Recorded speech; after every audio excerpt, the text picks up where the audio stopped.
For the Chinese, 1,000 years is not a lot of time. Life does not gradually change over the centuries. Either it stays the same, or it changes very suddenly.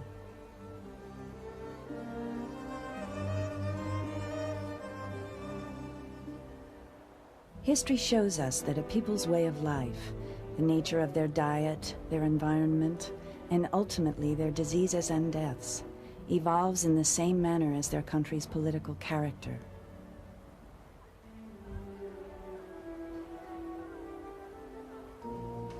In the nations of the West, the past 100 years has seen a succession of revolutionary medical breakthroughs reflected in the general health of the populace.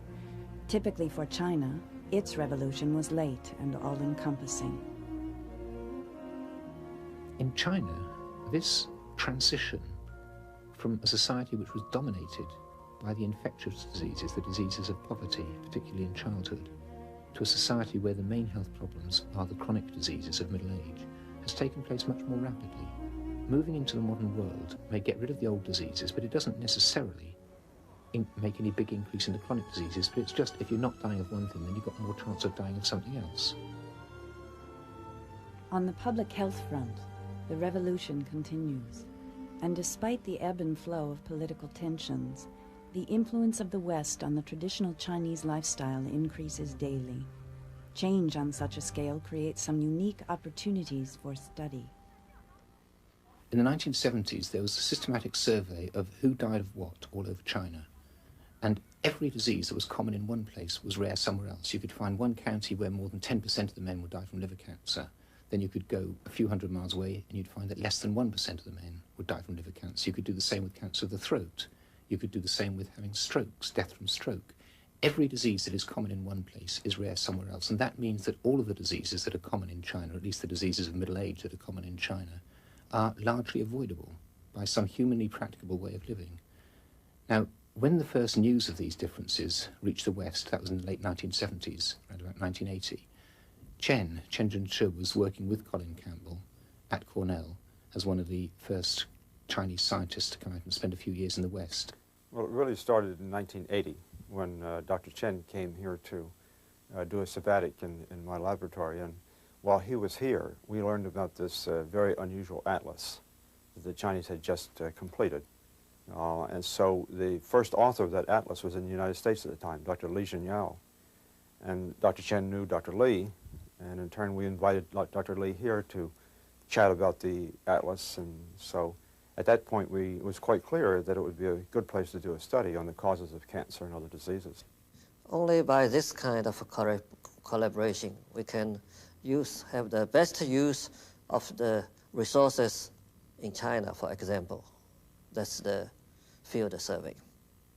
And also use the best use of the resources in Cornell, for example. They have as a center of coordination and a center of communication, so we can easily get access to the outside world, which in China, that's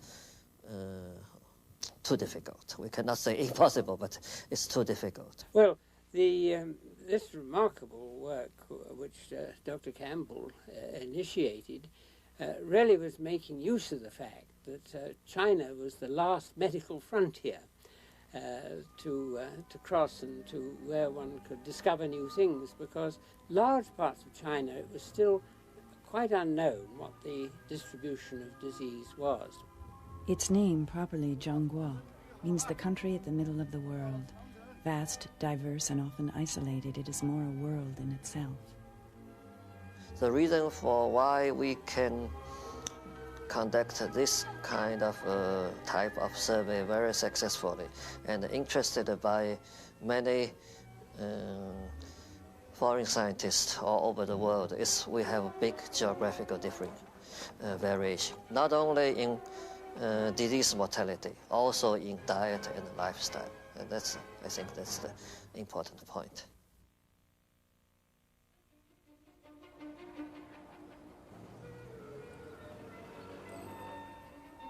Nowhere is the blend of modern and traditional ways of life more apparent than on the streets of Beijing.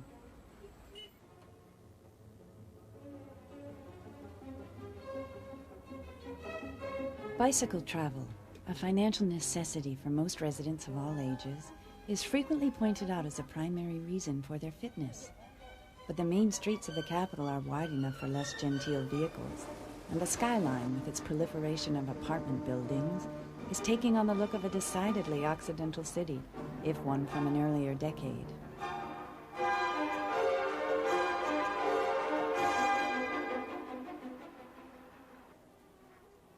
The open markets feature a wide variety of food choices, many of them quite nutritious, especially the grains and vegetables. Everything from fruit to cooking oil is purchased in bulk, and in summer the fresh selection is most impressive. In most Chinese cuisine, any possible monotony is countered by herbs and spices, which gain importance in less abundant seasons.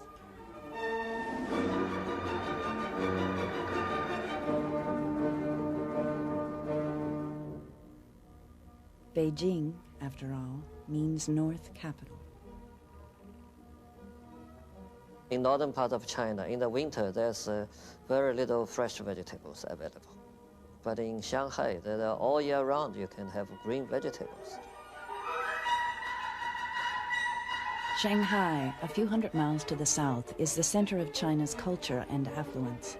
Here again, though the internal contrasts are more pointed, the street atmosphere is a mixture of eras.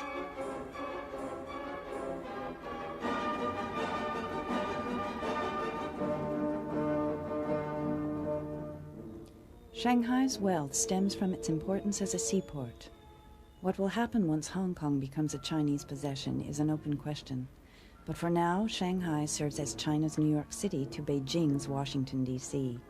Its people have a long familiarity with Western standards of social status, as well as some undesirable elements of Western life, such as pollution.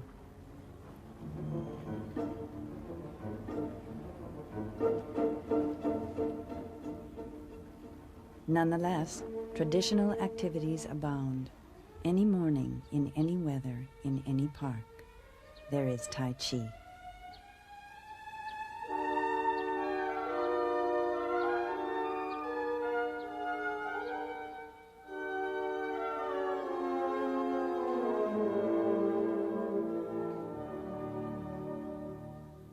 Clearly, the urban Chinese take an active interest in fitness.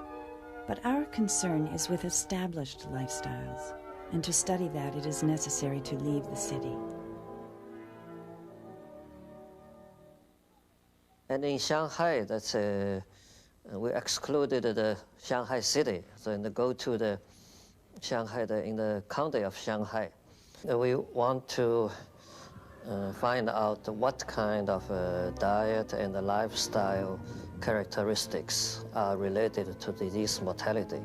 So we want the lifestyle and diet to be as simple as possible, and also there will be no interference from the other risk factors like air pollution or other chemicals, because in the rural area, the Chinese farmers lived in a very simplified diet, and all the foods are produced in the local lands. And also the residential the settings are very stable. They don't move mostly. So 90 to 94% of our survey subjects were born in the county where now they live. And they're doing farm work, mostly not cereals and grains, mostly vegetables. And the vegetables, of course, has a much higher price than the rice. So their income is relatively high. And you can see the food, varieties of food and the eating habits, and they're all very different from the other parts of China. In Chinese cities, it is becoming a mark of social status to consume more meat. Rural Shanghai, where the stoves are still hand-fueled with twigs, is a different world, but it is clearly not a world deprived of the pleasures of eating.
This is also a Chinese landscape, the endless grassland of Inner Mongolia, beneath an astonishing sky where golden eagles still float in search of prey. The Mongolian nomads choose to live much as they did in the time of Genghis Khan, almost 1,000 years ago. Every summer, each extended family leaves its winter home in the commune to live in the traditional Mongolian tents called yurts. And it is a life they choose, for they are among the wealthiest citizens of China. The source of that wealth also forms the center of their culture, their herds. In fact, pivotal to their entire lifestyle is the milk of horses.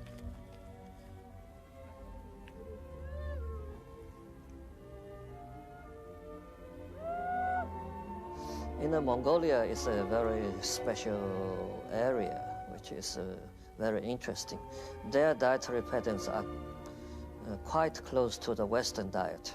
They eat a lot of meat and milk, which are very rare in the other parts of China, and not very little vegetables, and relatively low consumption of grains.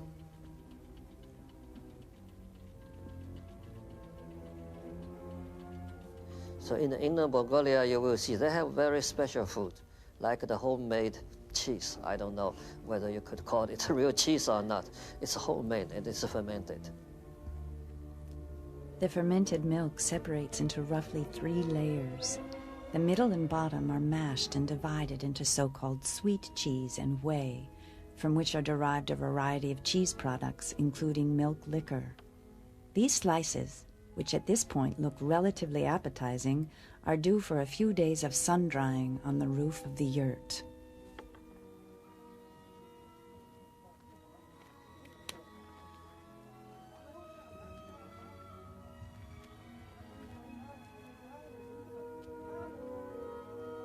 A typical serving plate will contain cheeses of differing consistencies and degrees of fermentation, soft and hard, sweet and sour.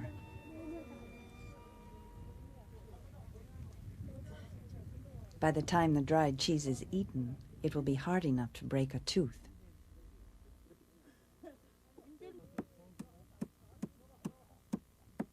This, interestingly enough, is tea. The compressed tea bricks are another aspect of Mongolian life that has survived since antiquity.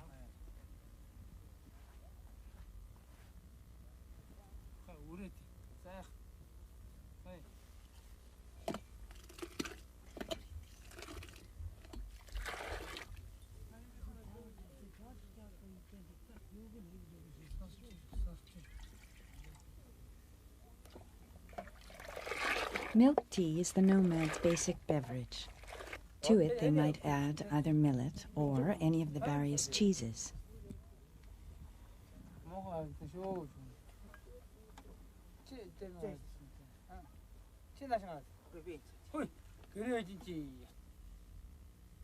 This is breakfast, and as exotic as it seems, it is closer nutritionally to, say, coffee and an omelet than to a typical breakfast in Beijing. Of course, their lifestyles are very different.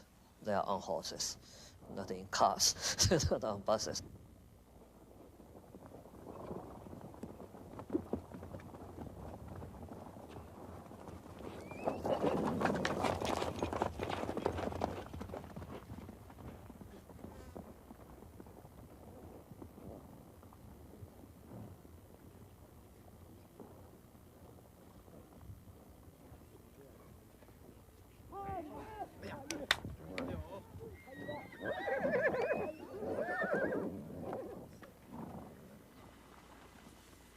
Sheep and goats, which are not differentiated, are the other main component of the nomadic lifestyle. The relationship between human and animal here is particularly striking.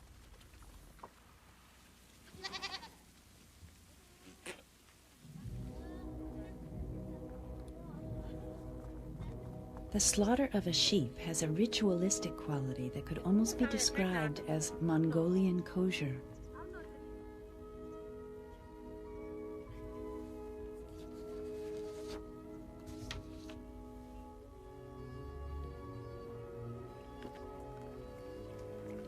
To kill the animal, the herdsman first makes a small incision in its underbelly, then reaches into the body and breaks the aorta by hand.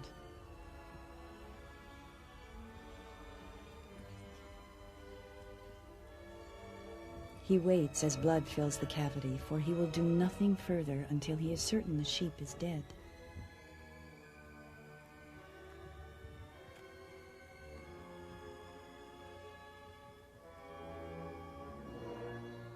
A surprising amount of the skinning does not even require a knife.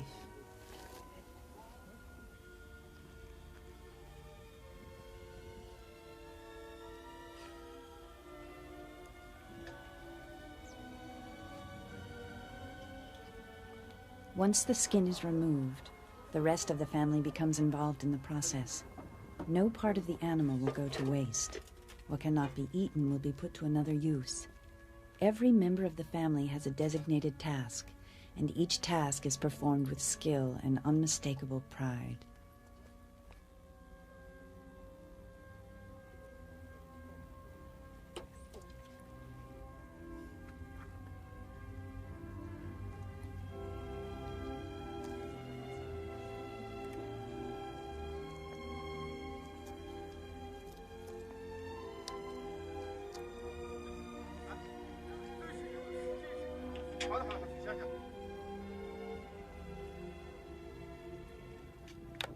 The best pieces of freshly butchered mutton are boiled at once. The fire is fueled by dried manure.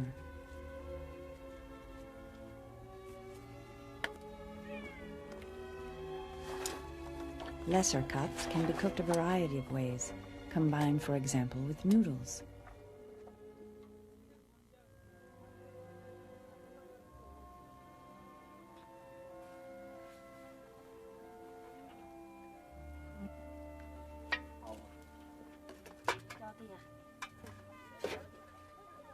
A dinner of meat this fresh may denote a special occasion, but mutton in some form is a part of the main meal almost every day.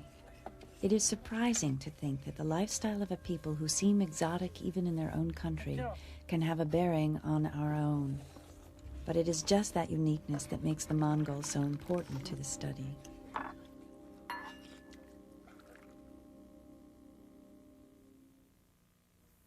The first survey carried out in 1983 included 65 counties, and we have 100 households for each county. So that's almost 10,000 people. Most of our nutrition information, incidentally, in textbooks and so forth, is based on using Western subjects like Western investigators. We haven't taken really into consideration other societies where their dietary practices are rather different, and of course they get different diseases. So China was a perfect place to look at this, in a sense, look at this contrast. In China, it may be much easier than in the other countries, and we have quite perfect network of the health institutions. So the institute organize these local health institutions, and they are very well organized. And we just provide technology and methodology for all the counties. We organized 2 training courses for each survey. We divided the provincial teams into 2 parts. One we call the southern part, so we have a training course in the southern part, and another training course at the northern part of China. So each training course took about 5 days. We standardized our survey methodology and even how to do the questionnaire survey. What will be the problems during the questionnaire survey. So we do all these, we went over all these and do demonstrations, and the trainees, they did their practices during the training course. Then they go back, because it's not possible for all the 15 members of the provincial survey team to come to the training course. So have to do their own training within their own provinces. Once training is completed, the provincial survey teams go into action. In the first survey, we have 24 provinces, so we had 24 teams from the provincial level, from city level down to the county level. They are all professionals, and they will recruit more interviews and primary health care workers at the village level. The survey consists of various sample collections and questionnaires, such as this one for mothers of children under the age of 3.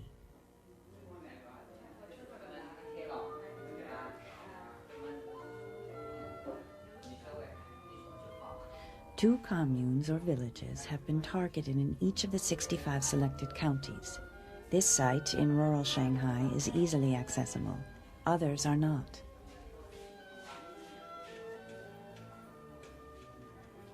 Some of the northern nomads live 4 days by car from the nearest airport. In a country where flight delays can run half a day and a 100-mile drive between major cities takes 4 bone-jarring hours, the accomplishments of the survey teams are astonishing. A question asked in Chinese must be translated into Mongolian for the young mother.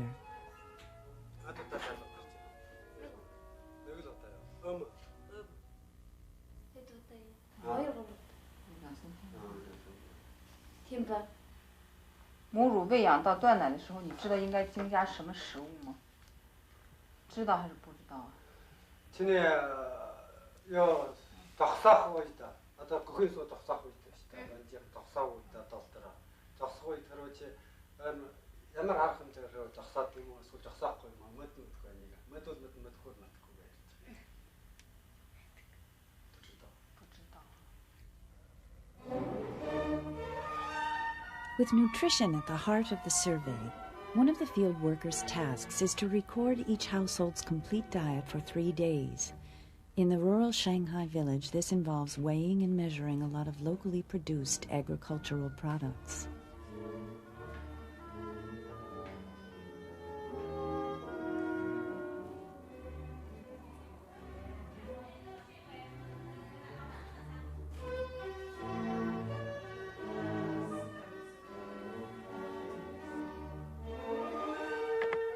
Food quality and variety are frequently problems in rural China.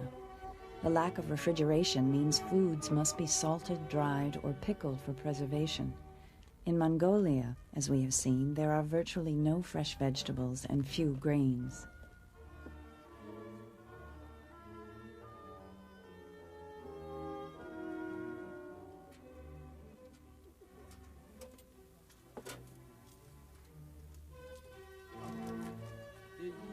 The survey team not only records the food, but also collects samples.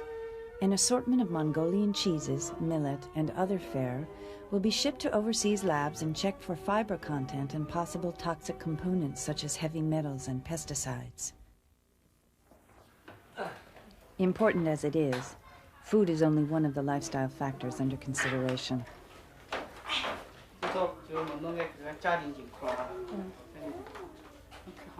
This Shanghai mother will be asked about virtually every aspect of her daily life as part of an extremely detailed questionnaire. For each household in the study, the survey team collects information about the home and every person living in it. Every question has a purpose. Nothing is overlooked.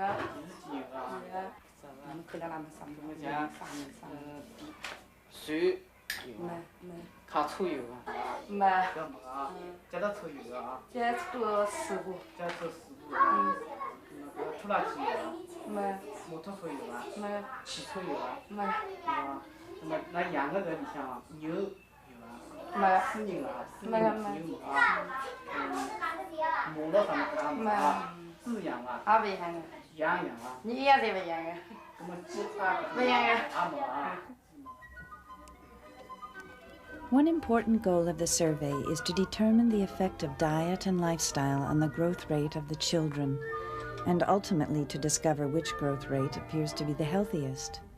This diverse set of ages, weights, and heights is recorded in every selected village to an equally wide range of reactions.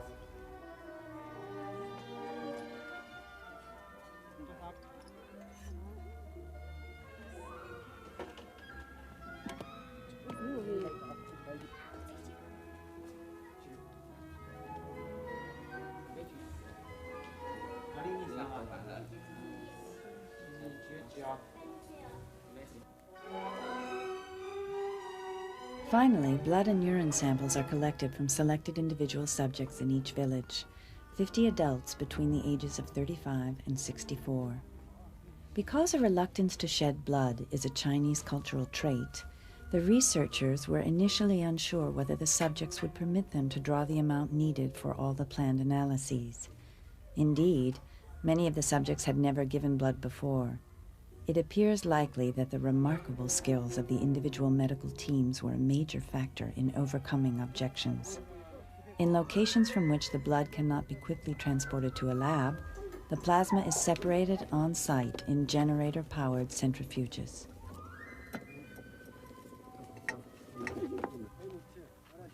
Urine containers are invariably a source of amusement. They are picked up the following day. All these field works were finished within 3 to 4 months in both surveys. That's from September to December. And after they finished all the work, they do some preliminary processing of the blood and the urine samples in the field, in the county lab, and they frozen it and send it directly to Beijing. Laboratory tests begin at the Academy of Preventive Medicine.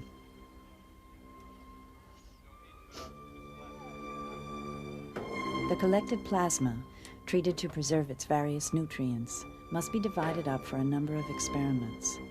The plasma of the 25 men and 25 women in each village is first pooled according to sex.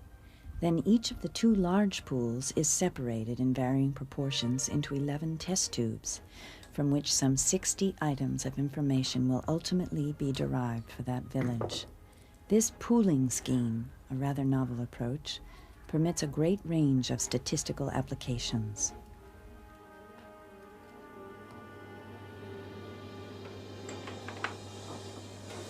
Whenever possible, the testing is done in China. Here, a spectrometer determines the amount of vitamin C in each sample by measuring its reaction to a specific wavelength or color of light. Color, as we shall see, plays a part in many of the tests.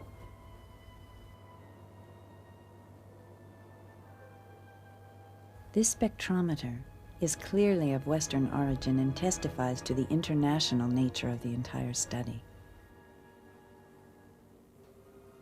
To measure vitamins A and E and beta-carotene, Dr. Wang Guanya uses a procedure she developed and perfected with colleagues at Cornell during a visit to the university in 1984. Here in Dr. Campbell's laboratory is the twin of Dr. Wang's machine in Beijing, a high-performance liquid chromatograph, or HPLC. It is, as its name implies, a high-tech piece of lab equipment based on detecting colors and can be used at Cornell to analyze blood samples shipped from China.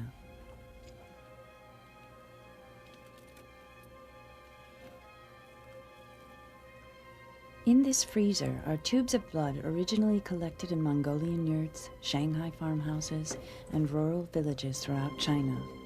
Each will be subject to an identical set of tests, many of them involving procedures similar to those of the high-performance liquid chromatograph.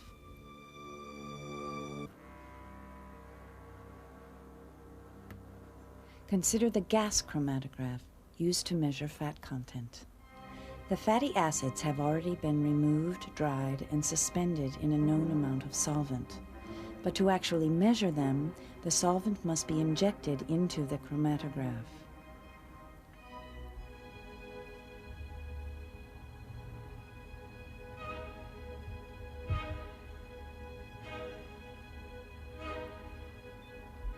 As reflected in this time lapse, the acids are identified by their time of retention and detected by the energy they emit when they emerge. One set of samples is handled as though the donors were medical patients. At nearby Tompkins Community Hospital, the laboratory personnel subject the plasma to a series of routine chemical assays that check the level of a dozen common elements, such as potassium and sodium. It is difficult to believe that these little anonymous vials about to be inserted into a chemistry analyzer contain the same blood that was drawn in Chinese homes and pooled in a lab in Beijing. These are just some of the blood tests. There is an equally impressive array of analyses for the urine samples.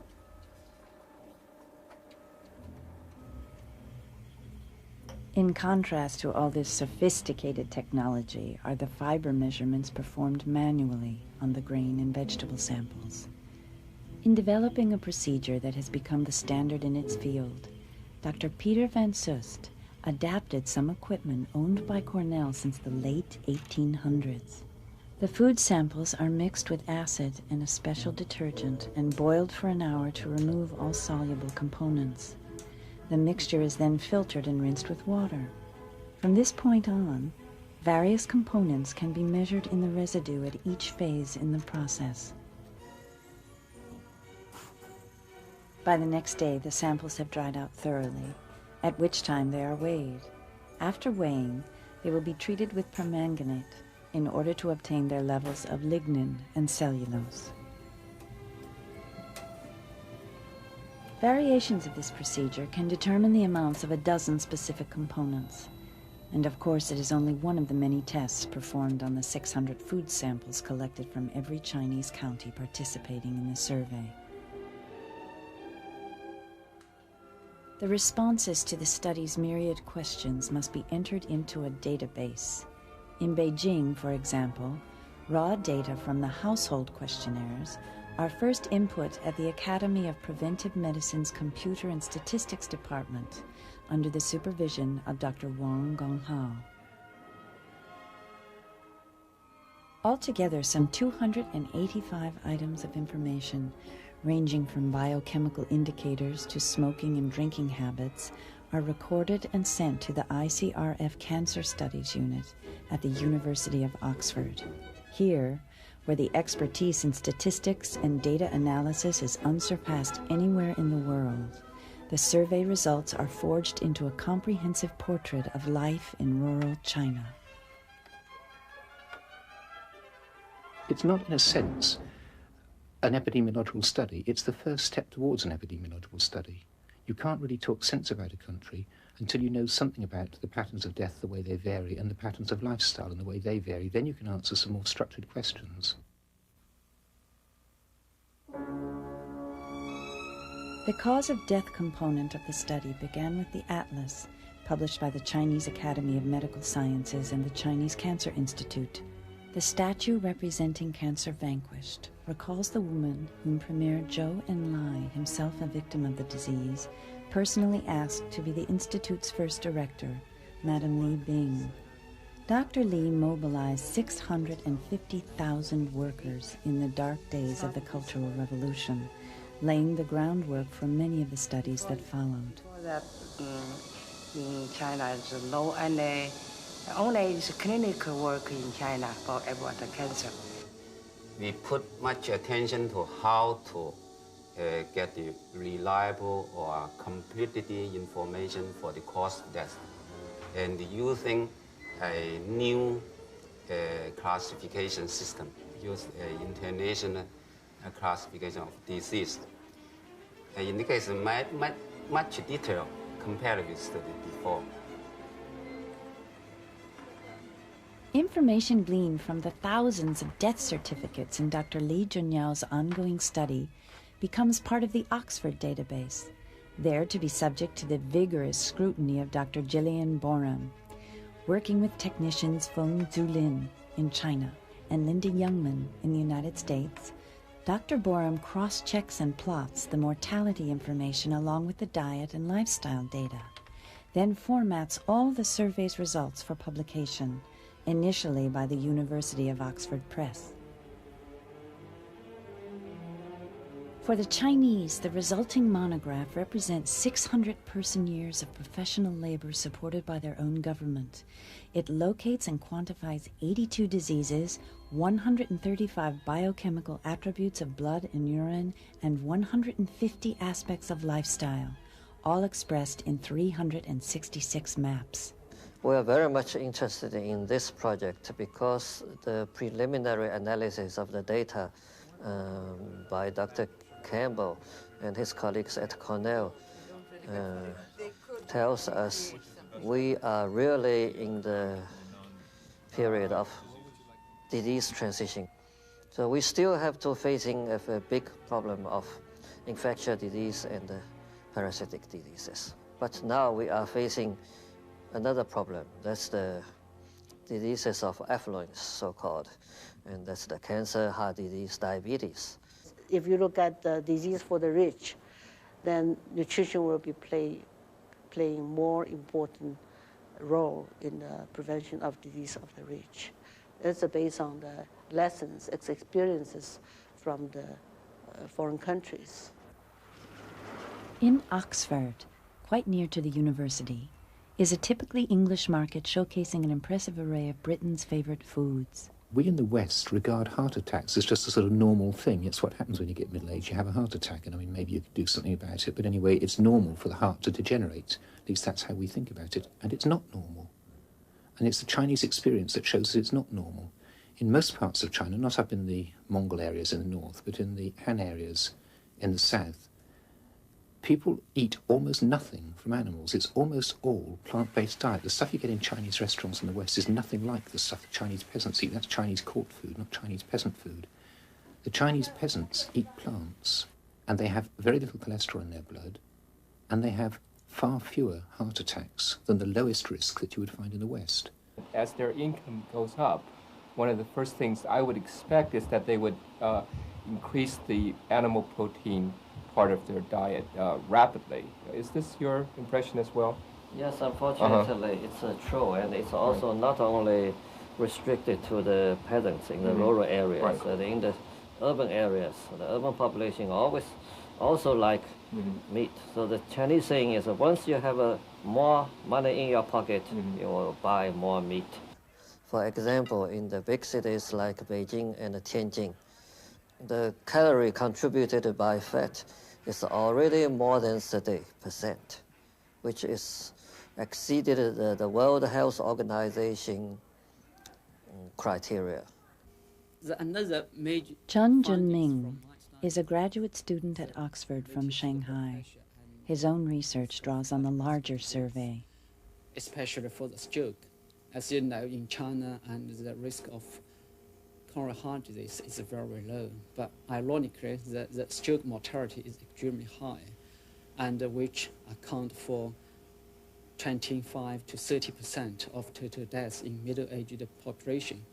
And the real reason underlying the high mortality of stroke is not clearly known, except for the blood pressure, which is the primary risk factor of stroke.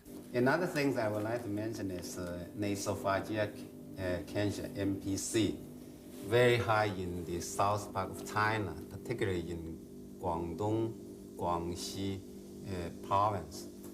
Their local people prefer a specific food, salted fish, so common. They use this kind of food for baby and the whole life. So right now, it's a hypothesis, maybe this salted fish associated with nasopharyngeal carcinoma. It is very noticeable that the salt intake is extremely high in China, ranged from 10 grams to 30, with an average about 15, which is twice as much as in British levels. Probably that will contribute to the high rate of hypertension and the high rate of stroke. Here in this country, we tend to freeze a lot of food in more or less a fresh state. There, without freezers, they are more required to use salt procedures and these old-fashioned procedures to save the food over the winter.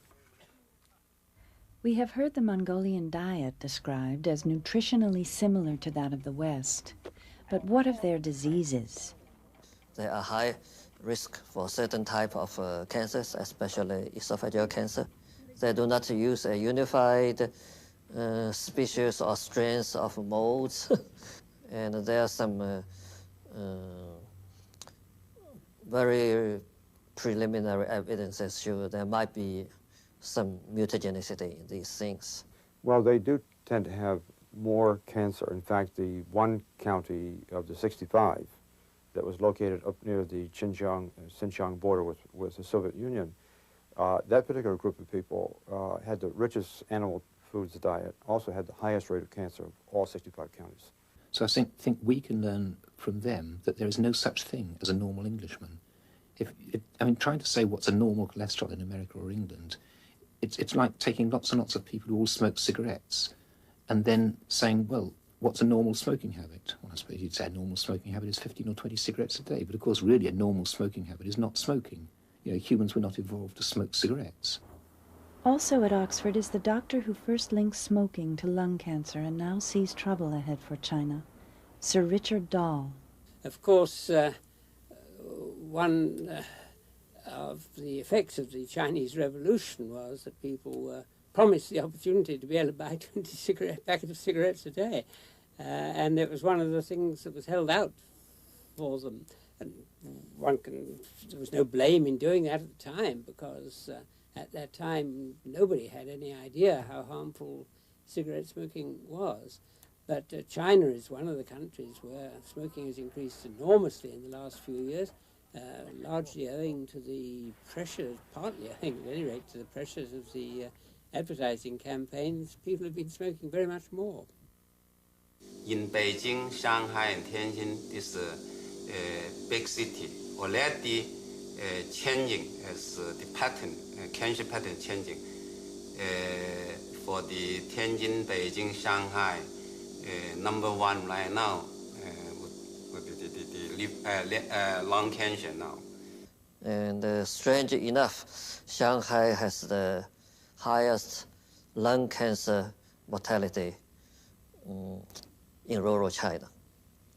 Of course, that's excluded the city, but the county is around Shanghai, and obviously it's not much to do air pollution. So must be related to one of the idea is not a really hypothesis. Could be related to some chronic respiratory disease, and that's still a mystery, because what Richard Peto is interested in is what are the real causes of the chronic respiratory diseases in China, because that accounts for 15% of the total deaths in China. Now, the one thing you do find out when you do any epidemiological survey is how you should have done it better. And so we've gone back, and in the late 1980s, there's been a complete repeat of the mortality survey in the counties that we're studying. So that's getting more than 1 million causes of death sorted out. And there's been a survey of characteristics that's much more careful and that involves far more measurements than the previous one did, because now we know some of the things that we need to measure. 人均的牧业生产值是多少？知道吗？ In the second survey, we have 7 questionnaires from the county level down to the individual level and the student level. But in the first survey, we only had 1 questionnaire. 当有人到其他县城去嘛？阿七。阿七，那么离开本村最近的人叫啥名称？最近的城市嘛，就上海市的。从那村里到上海是多少路啊？10公里。So there are many large aspects of the way in which people live in China which have been probably described for the first time in this study. And I suspect that in the long run, it'll be those large aspects which turn out to be of greatest scientific value, rather than the direct correlations between this, that, and the other disease, or between one disease and some characteristic of how people live. I think the best thing with any area of science is that some people think one thing, other people think something else. And if we all have different opinions, then at least we can't all be wrong. Could you kind of summarize maybe or give me an idea of what the most remarkable findings were that come out of these publications over the past few years? I think the most remarkable finding are all the findings in the aggregate, essentially. It's not any individual observation, I think. Among these individual observations, though, there's a whole series of them that we've now considered, and that is to say that the higher the fat intake, the higher the breast cancer risk. The lower the fiber intake, the higher the cancer risk for colon cancer and rectal cancer. The lower the intake of beta-carotene and vitamin C and some of these antioxidants, the higher is the risk for some of the cancers. The lower the intake of animal protein, the lower the cholesterol level, the lower the intake of meat, the lower the cholesterol level. And of course, the lower the cholesterol level, the lower these various cancers. And in case of hormones, the lower the level of animal food intake, if you will, some parts of it at least, the lower the circulating levels of estrogens, which in turn tend to be associated with a lower rate for breast cancer and maybe some of the other hormonally responsive cancers. And so you can see from this simple collection of observations that it involves the hormonal system, it involves probably the immune system, it involves enzyme mechanisms and all sorts of ideas, you know, at the tissue level, but it does cover the spectrum fairly well. A block away from Buckingham Palace are the London offices of the World Cancer Research Fund, one of several international organizations with an interest in the China project. The findings have confirmed what most scientists believe about the links between diet, lifestyle, and health. The next step, getting the message to the public, is at least as big a challenge. Good eating habits cannot be legislated. You know, the American Cancer Society, for example, for the last 20, 30 years has been launching heavy campaigns against smoking, and only in the last 5 to 10 years have people really, the educated were first affected, and then it started to become a stigma. If you smoked, you then went to the back of the bus. And I feel like that this is going to evolve in a similar way. I think the major difference between the dietary messages and the smoking message is that the smoking message is very clear. I mean, everybody knows that smoking causes lung cancer and various other diseases. It's very well established.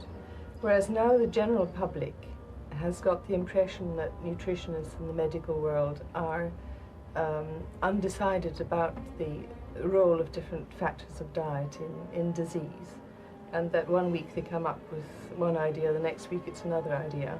The story seems to be fairly consistent based on our data. I mean, it definitely, the conclusion points towards a plant-based diet for optimal health. And I think that is one of the major findings that perhaps we should emphasize over here and expand on, perhaps in relation to breast cancer or colon cancer. Up until the 60s and 70s, the main emphasis was increasing protein and deficiency of protein. And although the ideas have changed in the developed countries now, in the developing countries, there's still this emphasis that people feel that they should be increasing their protein intake. I think it's still there's a lag. As a vegetarian, the commonest question I get asked by other people about vegetarianism is, how do you get enough protein? Yes. And although that's been out of date in nutritional terms for about 20 years. Now we're getting the impression that the fastest rate of growth of children may not, in fact, be the best rate of growth. The time when sexual maturity occurs in China is between 15 and 19 years of age. If one grows a little more slowly, but yet still has a good diet, good food, and a varied diet in the sense of having lots of different kinds of plant foods, the evidence suggests that the ultimate body size of these people are going to be about the same. And in fact, athletically speaking, a person is better off on this lighter fare, the more plant foods. The China study is impressive and fascinating for a number of reasons, and one is that it's looking at diet, lifestyle, and mortality as a whole. Yes. Now, the dietary guidelines that we're used to and young people have grown up with are dietary guidelines that were devised originally in Europe and Australasia and America more or less at the same time to try to reduce premature suffering and death from heart attacks. Right. And for reasons that seemed plausible at the time, that on the whole seemed to hold up. in the case of coronary heart disease. The focus is on fat, and the focus is negative. So it's eat less, and eat less fat and saturated fat. And as far as we can all see, that message is correct. However, the shift, and I think the shift has come with consideration of other diseases, whether that's other killer diseases like cancer, or diseases that are disagreeable like obesity, constipation, tooth decay, or diseases that are disabling without being killers like diabetes. The message now is broader, and the broad consensus of scientific message has actually shifted the whole paradigm towards a positive message. So that the message now more and more, and I think this has been led by a lot of the work that's come out in cancer research, is not eat less fat and saturated fat, although that message still is there. But that's really the minor key message. The major message is eat more vegetables and fruit. And I think if the scientific community chooses to rally around that message because they're convinced that it's soundly based in science, that's a message which is good news potentially for industry. And good news for us all, because I think broadly, as a matter of common sense, we prefer to hear a message that encourages us to do more of something than a message that is discouraging us and is telling us to do less of something. We could not prevent people from death. That's not our goal. It's to prevent the death, the premature death, before the old age. The project continues. More surveys. Now there's a survey, of course, in Taiwan, not just the survey in China, and we're working these in together. The central figure in this rare collaboration between mainland China and Taiwan is Dr. Wen Harn Pan, a graduate student at Cornell in the early 1980s. When I returned to Taiwan and I found out about this study, I was really excited.